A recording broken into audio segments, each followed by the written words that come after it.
Welcome to Luca is a Billionaire, where the only thing I invest in is your answers.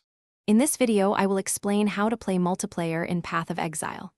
Forming a party allows you to team up with up to 5 other exiles, totaling 6 players, to tackle the challenges of reclass together. You'll find that monsters become tougher, but the rewards are greater.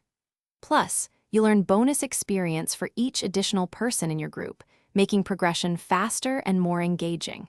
It's a fantastic way to share the adventure. Forming a party is quite straightforward. First, open your social panel, typically by pressing the S key.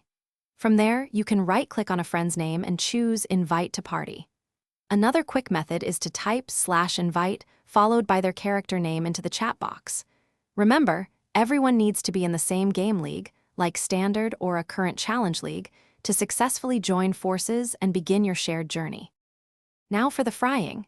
Heat a large, heavy-bottomed pan, such as cast iron, over medium-high heat.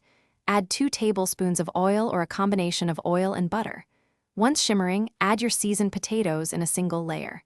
Do not overcrowd the pan. Cook in batches if necessary. Cook for 15 to 20 minutes, flipping every 3 to 5 minutes until all sides are beautifully golden brown and crispy. This patient approach yields the best texture. To truly excel in multiplayer, strategic coordination is key. Consider building synergistic character combinations where your skills complement each other perfectly. Assigning clear roles, such as a dedicated tank, powerful damage dealer, or vital support, can dramatically improve your party's effectiveness. Using voice chat for real-time communication is invaluable for complex encounters. Finally, sharing map rotations ensures everyone benefits from efficient farming and maximizes your overall loot acquisition.